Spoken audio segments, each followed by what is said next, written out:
Hello guys, Merry Christmas and welcome to Visa Pathfinders. By the end of this video, you will make a decision to leave the UK for Australia as a registered nurse for the reasons which I'm going to discuss in this video.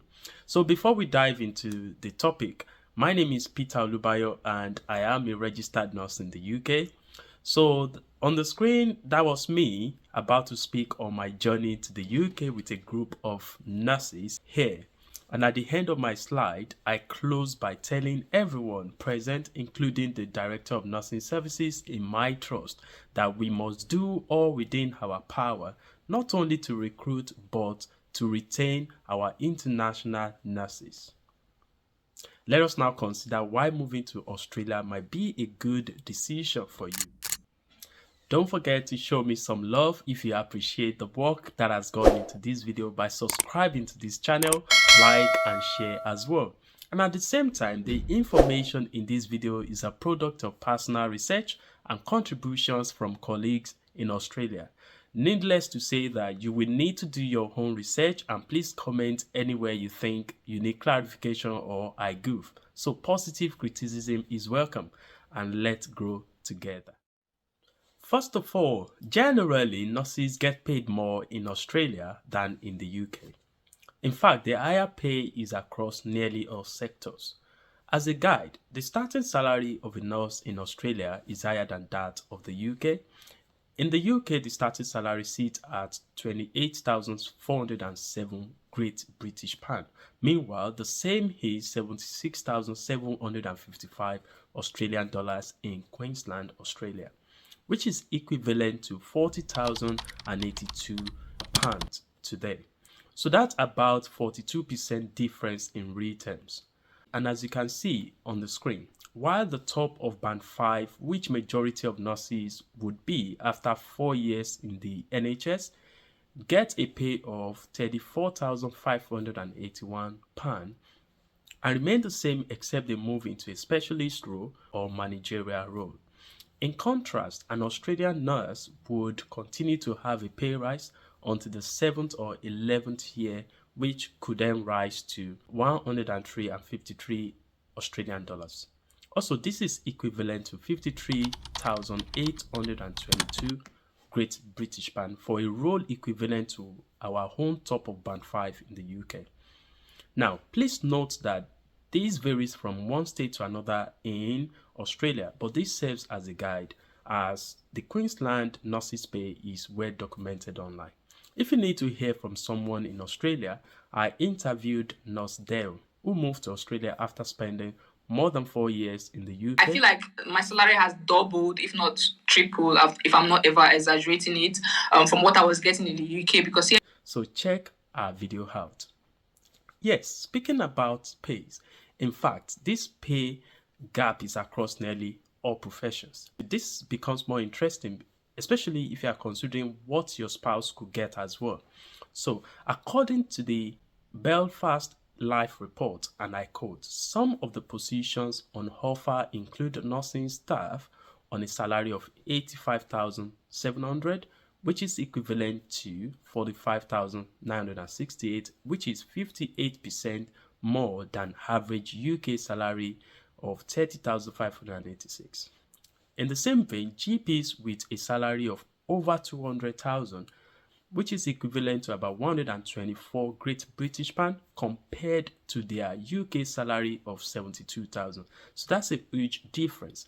And civil engineers on a salary of 120,193, which is about 64,000 Great British pound, but if they remain in the UK, they are going to be offered about 37 pound. So the next question someone wants to ask is, okay, if I get this higher salary, do I get to keep more or do I get to keep less compared to the UK? Even when you consider the net pay after tax and other deductions, Australia still seems to be better. So let's say you are on the top of the registered nurse salary in Australia, which I showed earlier to be 103,000 Australian dollars. As you can see on the screen, I've entered this figure into the UK tax calculators and compared United Kingdom income tax to that of Australia. On the overall, the tax deductions is almost the same, but you will definitely keep more of your money in Australia due to higher pay. One thing we also have to bear in mind is the fact that apart from this income tax, in the UK, we also pay national insurance. The national insurance currently stands at 12%, which is going down to 10% from January 2024, according to the government. However, that is something they don't pay that in Australia. They get to pay Medicare, which is about 2% or 3%, and some even said they don't see Medicare charges or levy on their pay slip. So I really can't tell you how that works out. Maybe it was deducted from their income and all that. Okay. So, and another thing is council tax. So they don't pay council tax as renters in Australia. So everything is figured out in the rent. So even though you are paying such a quite big money amount of money in the UK as rent, you still get to pay council tax. So at the end of the day, you find out that you are likely going to save more, even though you are even getting more in terms of salary, you're likely going to save more in Australia. Still on how much of your salary you can save. So speaking about cost of living, even though a lot of people believe that the cost of living is higher in Australia, but comparing cost of groceries and cost of so many things in Australia to that of the UK, you actually will be amazed that depending on where you live, Australia could even be cheaper. Okay, so especially those who live in the capital city like London compared to the capital of Australia, they came back to say it worked out that that Australia is cheaper. So, but of course, if you have children, you want to factor childcare and all sorts. But I think we need to do something here. Before we continue, let's face the fact. And I'm speaking referring to an official figure that show that since 2004, 4,500 nurses have left the UK for Australia, while only 250 of them have returned. That's barely 5.5%, or 1 out of 20 people who left the UK for Australia returned back. Wow, that's interesting, isn't it? So that suggests that chances are that you would enjoy Australia than the UK if you make that decision today. And that's why a lot of nurses, UK nurses, are tripping to the world down under. They say that money does not buy happiness. So, but then, what else can a nurse consider in choosing a country over the other one? One of it is the nurse patient ratio. So, in the UK, I don't know where you work, but sometimes you can have up to 12 patients or even more. Don't say that out. Okay, but usually you should get about 8 to 9 patients in the UK, but as you and I know, that could be much more than that. But in Australia, depending on the state where you work and the nursing body employers would generally give you 4 patients to nurse, especially if you don't have. There are also places where they don't have HCAs. Okay, so there are 4 patients to nurse in general ward, and that is during the day, and I think up to 6 at night. Okay, so even though there are places where they still have people that could support you with the personal care. Okay, so I wouldn't talk about this so much.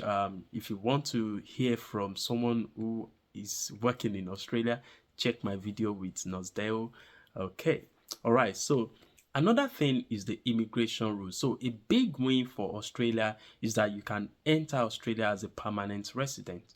And you know what that means. You get to enjoy nearly everything as that of a citizen from day one. So for those starting their life as a couple, even if you give birth to your child in Australia as a PR holder, your child becomes a citizen straight away. Why this is the same in the UK in terms of once you get ILR, your child becomes a citizen. The problem is that you don't get ILR until you are 5 years in the UK, and what that also means is that you don't have recourse to public fund. There are certain things you can't do, that you have to wait until when you clock that 5 years or have your indefinite leave to remain. Regarding the shift pattern, in Australia, you would generally get an 8-hour shift, although this is not a big win for me personally. Okay, I do not appreciate working for 5 days a week, but I can tell that a lot of nurses don't appreciate the 12-hour shift in the UK. So in the UK, you get to work 12-hour shifts and work like 3 to 4 times a week. But in Australia, if you are contracted to work 40 hours per week, then you probably will go to work 5 days out of the 7 days. And if you have a family, the husband and wife work, then you have to sort out childcare and all that. So that's something to consider anyway. Another interesting thing I would like to talk about in Australia is their maximum salary package for living expenses. Each financial year, you can put up to 9,010 Australian dollars and as an healthcare worker, and you can include one or more of your regular expenses, such as your mortgage, your rent, or personal loan repayments, and even some variable expenses.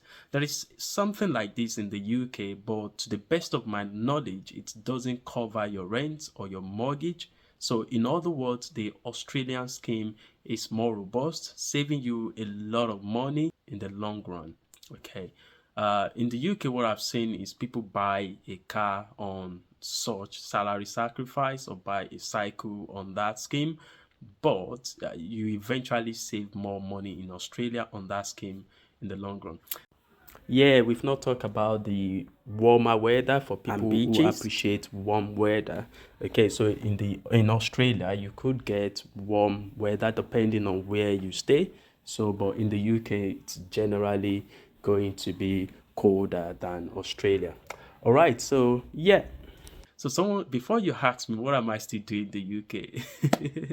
Okay, I'm just here to tell you so many things about Australia. I'm actually registering with Australia, so not necessarily because I want to go there, but you just have to have that as you. Nothing will take you anywhere in the world. So today 5 years you might want to work in the UK, another 2 years you might want to spend it in United Arab Emirates.